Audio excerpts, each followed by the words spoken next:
आदाब नाजरीन, आप देख रहे हैं गुलिस्तान न्यूज। 12 बज चुके हैं। उर्दू खबरनामा लेकर मैं आपका मेजबान गौहर कुची आपकी खिदमत में हाजिर। तफसीलात से पहले नजर डालते हैं हेडलाइंस पर।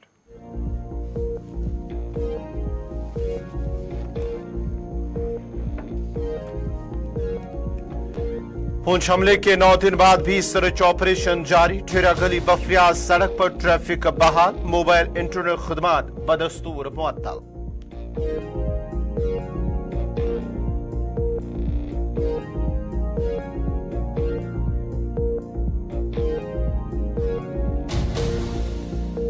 वादी कश्मीर के साथ साथ दिल्ली एनसीआर में सर्दी और धुंध का कहर। दिल्ली में 60 परवाजों के रुख तब्दील। ट्रेनों की रफ्तार पर ब्रेक।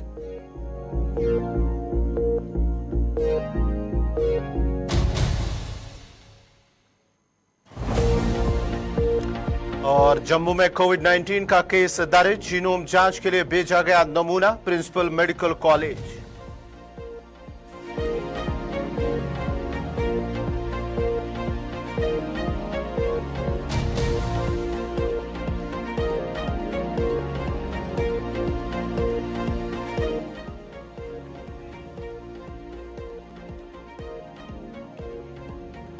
और अब पेश है खबरों की तफसील। सबसे पहले बात सरहदी जिला पूंछ और राजौरी की करते हैं। पूंछ में वाक़ा बफलियाज इलाके में हुए मिलिटेंट हमलों के बाद आज 90 रोज भी फोर्सेस का सर्च ऑपरेशन जारी है। ताम हमले के 7 दिनों बाद इलाके की राबता सड़क को ट्रैफिक के लिए बहाल कर दिया गया है। सरहदी जिला पूंछ के बफलियाज इलाके के सावनी गांव में 9 रोज कबल फौजी गाड़ी पर मिलिटेंटों ने हमला किया था, जिसके बाद डेरा गली बफलियाज राबता सड़क को गाड़ियों की आमदरफ्त के लिए बंद कर दिया गया था। यह सड़क मुगल शाहरा के साथ राजौरी के मुख्तलिफ इलाका जात को जोड़ने का वाहिद रास्ता है, जिसको डेरा गली के जंगलाती इलाके में चल रहे सर्च ऑपरेशन की वजह से बंद कर दिया गया था। ताम हमले के बाद 9 दिनों तक बंद रहने वाली इस राबता सड़क को आज सुबह आमदरफ्त के लिए बहाल कर दिया गया है, जबकि पुलिस की जानिब से कई मकामात पर नाके लगाए गए, जहां पर गाड़ियों की तलाशी ली जा रही है और पूछताछ के बाद ही उन्हें आगे जाने की इजाजत दी जा रही है।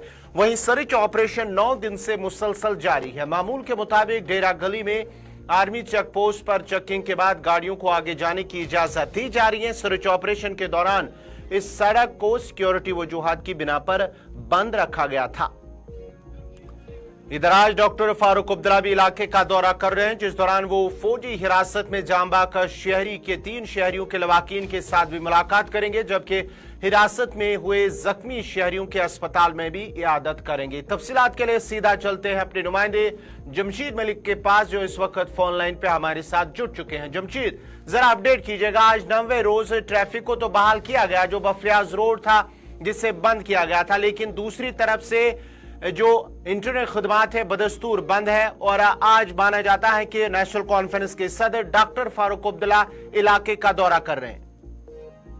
और बिल्कुल 9 रोज बाद बफलियाज थाना मंडी शाहरा को गाड़ियों की आवाजाही के लिए बहाल कर दिया गया, मगर छठे रोज भी मोबाइल इंटरनेट खिदमात आज भी मुअत्तल हैं। जबकि दूसरी तरफ सियासी लीडरान के आने का सिलसिला अब शुरू हो चुका है, जहां कल भी हमने देखा कि भाजपा के रियासती सदर ने इस इलाके का दौरा किया, जहां वो जख्मियों से उन्होंने मुलाकात की। और आज डॉक्टर फारूक अब्दुल्ला मियां अल्ताफ साहब भी इस इलाके का दौरा कर रहे हैं, जो मुतासरीन खानदान से मुलाकात करेंगे। अगर बात करें इन इलाकों की तो सर्च ऑपरेशन की, तो सर्च ऑपरेशन आज 9वें रोज भी पूरे जंगल के वसी इलाके में आगे शुरू कर दिया गया, मगर 9 रोज बाद शाहरा को जरूर बहाल कर दिया, मगर सिक्योरिटी के हालात से देखते हुए आने जाने वाली गाड़ियों की चेकिंग और लोगों के शनाख्ती कार्ड चेक करने का सिलसिला आज भी लगातार ही देखने को मिल रहा है। गौहर जमशीद, अगर हम इंटरनेट खदमात की बात करेंगे तो लगातार ये बंद है, क्योंकि दूसरी तरफ से जो शिकायत मौसूल हो रही है, चाहे ताजरों की बात करेंगे या कि तालिब इल्मों की बात करेंगे, कहीं ना कहीं वो भी मुश्किलात के शिकार है। उनका मानना है कि उनका रोजगार और उनका कारोबार भी इससे कहीं ना कहीं मुतासिर हो रहा है। बिल्कुल गौहर, जहां तक इंटरनेट की बात करें, इंटरनेट खिदमात मुअत्तल होने के साथ ही राजौरी और पुंछ के अंदर ताजरों के साथ साथ तलबा की भी हालत काफी खराब देखने को मिल रही है, जिनकी तरफ से लगातार ये बातें जरूर पूछी जा रही हैं।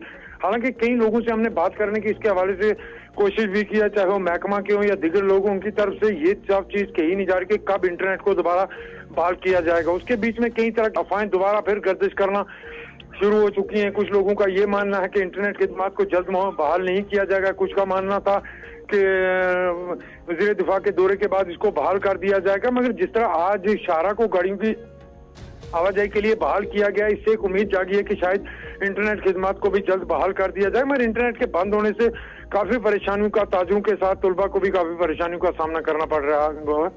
चलिए, बहुत बहुत शुक्रिया जमशीद मलिक, आपका तफसीलात फराम कर रहे थे जमशीद मलिक।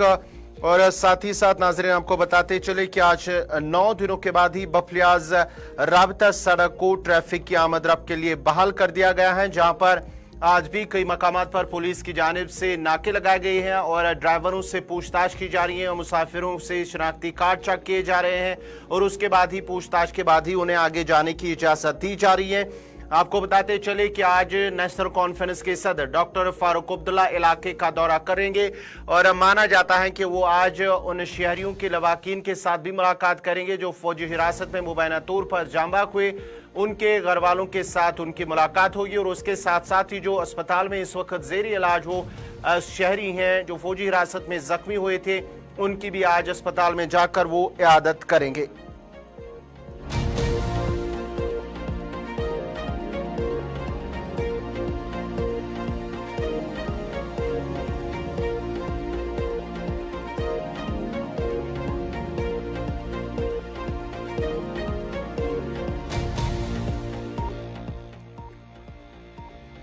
जम्मू में तवील अरसे के बाद कोविड-19 का पहला केस दर्ज किया गया है और मरीज जिसमें मामूली अलामात है को घर में अलग रखा गया है। गवर्नमेंट मेडिकल कॉलेज अस्पताल जम्मू के प्रिंसिपल डॉक्टर आशुतोष गुप्ता ने कहा कि शहर में तवील अरसे के बाद पाए जाने वाला पहला केस है और मरीज के नमूने को जीनोम की जांच के लिए भेजा गया है ताकि मालूम किया जा सके कि आए ये नए JN1 जैली किस्म की वजह से हुआ है। उन्होंने कहा है कि मरीज की सफर की कोई तारीख नहीं है, लेकिन वो किसी ऐसे शख्स से राब्ते में आया जो कुछ दिन पहले बैरून मुल्क से वापस आया था और अब उसे घर में अलग रखा जा रहा है और वो ठीक हो रहा है। घबराने की कोई जरूरत नहीं है क्योंकि किसी भी चैलेंज से निपटने के लिए पहले से ही मुनासिब इकदाम किए जा चुके हैं।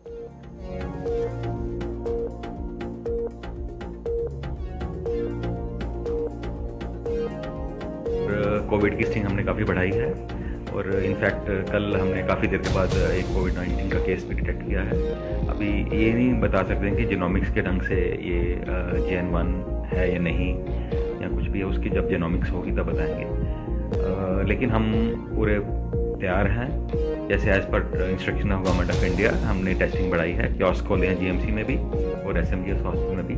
किसी पेशेंट को भी अगर ILI इन्फ्लुएंजा लाइक इलनेस हो, जैसे खांसी है, गला खराब, फीवर है, तो उनको टेस्ट के लिए हम सजेस्ट करते हैं दे शुड बी टेस्टेड, ताकि अगर कोविड-19 है तो हम प्रॉपर प्रिकॉशन लें। जो पॉजिटिव आया है क्या वो माइल्ड इलनेस है, उनको कांटेक्ट था किसी से जो बाहर से ट्रैवल किया था किसी ने, तो otherwise he is being managed very nicely. घर में होम मैनेजमेंट है, होम आइसोलेशन में है, सीरियस नहीं है। तो मेरा ये प्रिकॉशन रहेगा कि अभी पैनिक नहीं करना है बट ऑन द गार्ड रहना है। अगर किसी को पेशेंट को या किसी आदमी को ऐसे सिम्टम्स आते हैं तो केयरफुल रहें और मास्क पहना जरूर यूज़ करें।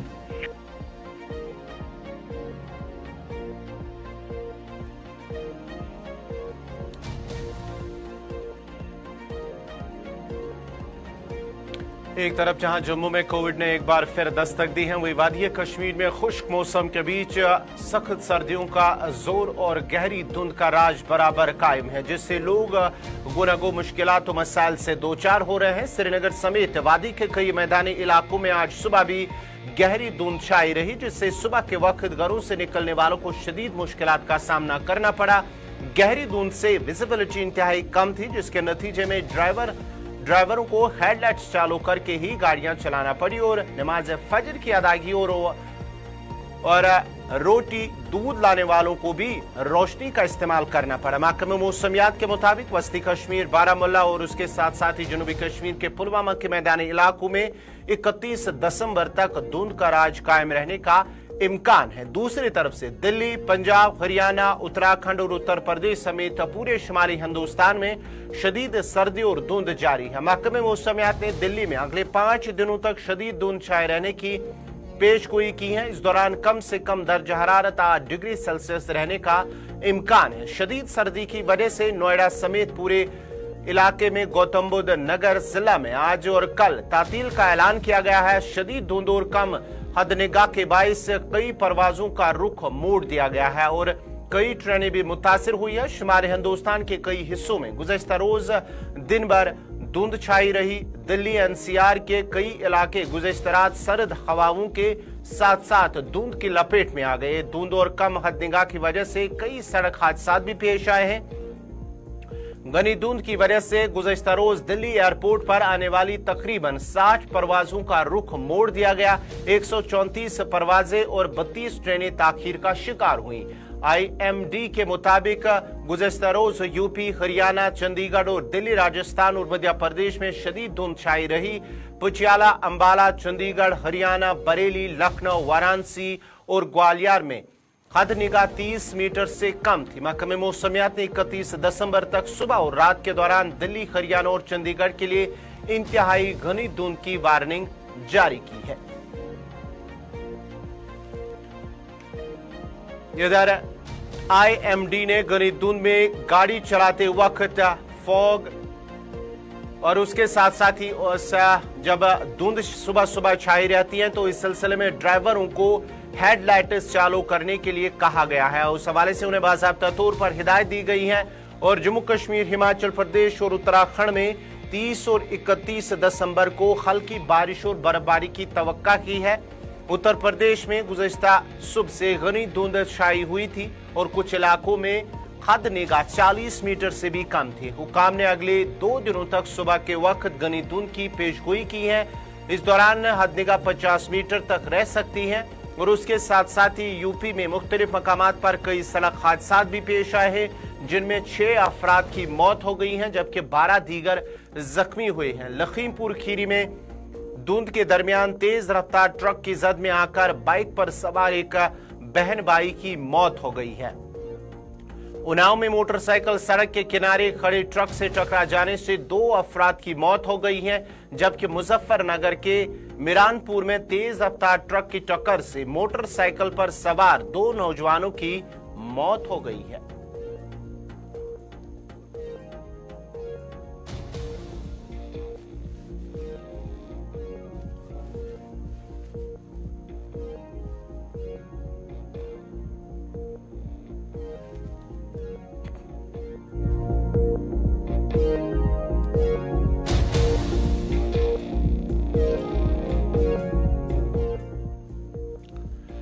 जम्मू कश्मीर में अगरचे मरकजी सरकार की तरफ से प्रधानमंत्री आवास योजना स्कीम के तहत बेघर लोगों को रिहायशी मकान की तामीर के लिए माली इमदाद फराहम की जा रही है।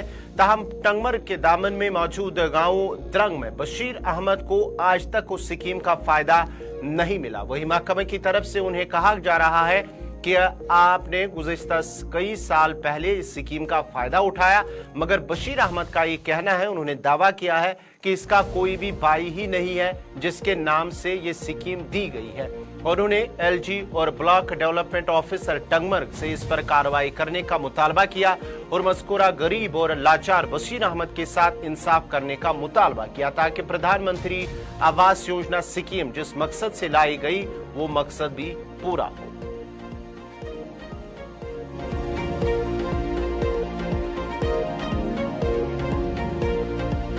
मकान ये दुपोर मकान इन कशर पे कुन सेर बनाई तमन त्रे केस सारे अगर तुम वो वनकस तस वरियस मज 2017 मे कोर्मुत ये RTI पत् बह वेटिंग लिस्ट मज तम पे कर वेटिंग लिस्ट मज 2022 मज केस कर रिलीज मोन नाव कुन दोप चून नाव यह कि आयन हसा चून नाव कहें यह 2023 मज केस ये द्राय मकान मज कत केस द्राय बे सेर मकान बनाई 3 कमर तमन त्रे केस तो मे जनाब कहें मे लेखान ऐसे निमुत कर तो मे निमुत कहें 2010 पे वोत मे तहसीलदार BDO सबस बस गोस ओत्र पतमिस रेत जनाब DC सबस नश DC सब क्या मे कहें एडिशनल DC सबन दित मे लिखित एप्लिकेशन तमिस तहसीलदार सब रट एप्लिकेशन तथी दोपन बह कड़ चिठ बहुत कर बच्चे काम यप एज मज बह मोद सुबह मरन दूर कहें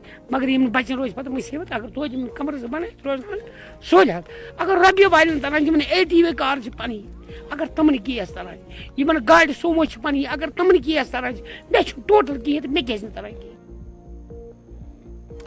प्राइमरी हेल्थ सेंटर काजीगुंड को एक निजी कंपनी की जानिब से एक एम्बुलेंस वक्फ की गई है। Block medical officer Qazigund doctor Zahoor Ahmad ने इस मौके पर इस तकरीब का इफ्तिताह किया और कहा कि पीएचसी काजीगुंड में एम्बुलेंस की सहूलत होने से इलाके के लोगों की मुश्किलात दूर होंगे, जबकि बीएमओ काजीगुंड ने कंपनी के जिम्मेदारों का शुक्रिया अदा किया। यहाँ आपको जैसे पता है कि काजीगुंड एक्सप्रेसवे प्राइवेट लिमिटेड जो यहाँ पे काजीगुंड बनिहाल टनल जो बना है उस कंपनी की तरफ से है, जिस कंपनी का नाम अथांग इंफ्रास्ट्रक्चर प्राइवेट लिमिटेड है। Under national highways authority of India जो हम लोग इस रोड का मेंटेनेंस और ऑपरेशन का काम कर रहे हैं। तो मेंटेनेंस और ऑपरेशन के साथ साथ हमारी कंपनी का ये विजन है कि अपने प्रोजेक्ट को छोड़ के हम थोड़ा समाज की तरफ भी ध्यान दें। तो समाज ही मतलब जैसे हम समझते हैं कि कॉर्पोरेट सोशल रेस्पॉन्सिबिलिटी के तहत हमने ये एम्बुलेंस जो है आज PHC public health centre Qazigund के नाम दी है। ये हमने मतलब समाजी रेस्पॉन्सिबिलिटी समझ के कि मतलब लोगों का भी कुछ सोचा जाए। जैसे आप जानते हो जो एक्सीडेंट्स होते हैं तो एक्सीडेंट्स में कोई रेस्पॉन्स, अगर किसी इंजर्ड को जल्दी टाइम पे हॉस्पिटल पहुंचाया जाए, उसकी जान बचाई जाए, तो यही हमारा मकसद है जो हमने आज ये एम्बुलेंस है।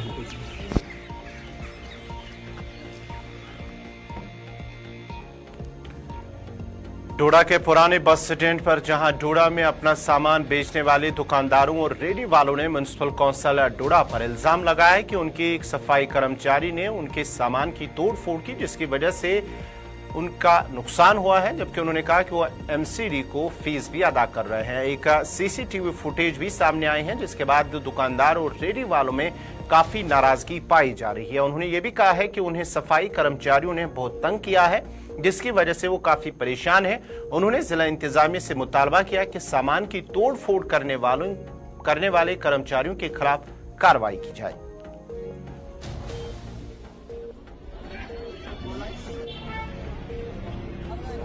मैं 15 किलोमीटर से आता हूँ भागवा से, तो यहाँ मैं फड़ी लगाता हूँ डोडा में। पहले उधर बस स्टैंड में लगाते थे, जब उसका काम लगा तो हमको जगह देगी उधर, तो उधर भी कुछ दिक्कतें आने लगी। तो उधर से फिर ईओ साहब ने बोला कि आप इधर लगाओ, तो हमने इधर लगाई। तो इधर ये पहली बार मैंने देखा है कि जब सुबह में आया तो इधर सब बेड शेड सब तोड़े हुए हैं, सब माल जो हमारा है फेंका हुआ है। कम से कम 1 लाख रुपए का माल मेरा है, 1,30,40,000 का है, तो वो पड़े हुए बेड सारे। तो इसका सजाद नाम का एक सफाई कर्मचारी है, वो यहाँ पर मौके पे था। उसने कहा कि ये मैंने किया है, आप लोगों ने जहाँ जाना वहाँ जाओ। हमें बैंक के लोन है, कुछ इनके ही लोन दिए हुए हैं, वो भी कोविड के टाइम के दिए हुए हैं, तो वो भी हमें देने हैं, बच्चे भी पालने हैं, तो कैसे क्या करेंगे हम? और बंद करेंगे जनाब, सब इकट्ठे होकर करेंगे, क्या करेंगे? ऐसे भी दिन तो नहीं लगाने दे रहे हैं, तो ऐसे भी क्या करेंगे? तहसील माला से बिलोंग करता हूँ मैं। पिछले अरसे 10 से 12 साल से यहाँ पे काम करता हूँ। आज जब हमने ये वाक़ा देखा सुना, बहुत शर्मसार वाक़ा है। ये कोई सफाई कर्मचारी है सजाद हुसैन, ऐसा नहीं करना चाहिए था। ये गरीब आवाम है, दिहाड़ीदार आदमी है, 2-2, 2.5 लाख रुपए का नुकसान है ये। मैं डीसी साहब और एओ साहब से अपील करता हूं कि इस बंदे को यहां से तबादला किया जाए और साथ में जो नुकसान हुआ है उनकी भरपाई होनी चाहिए। आगे वाला जो स्टेप है हम आपस में मशवरा करते हैं। तो फिलहाल हमारे यकीन है हमें डीसी साहब पे, एओ साहब पे कि हमारे हक में ज़रूर कोई अच्छा फैसला होगा।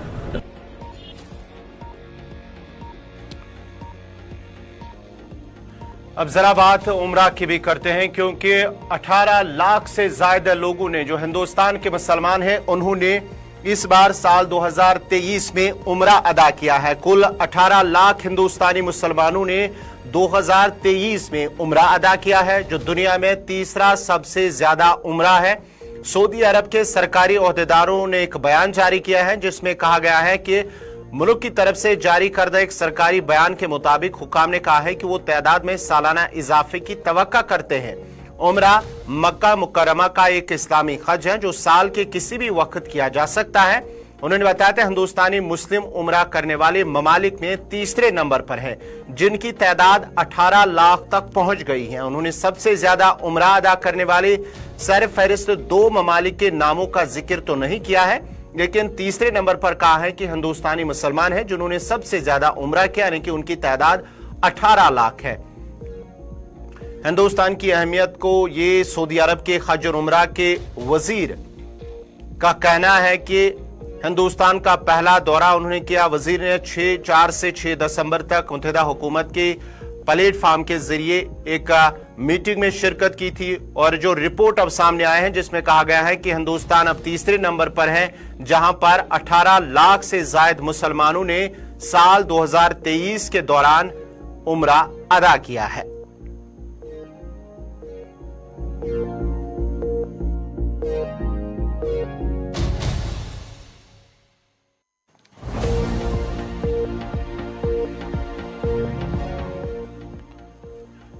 नाजरीन, इसी के साथ ही उर्दू खबरनामा इख्ताम पज़ीर हुआ चाहता है। अपने मेजबान गौहर कुछ को इजाजत दीजिए। अल्लाह हाफ़िज़।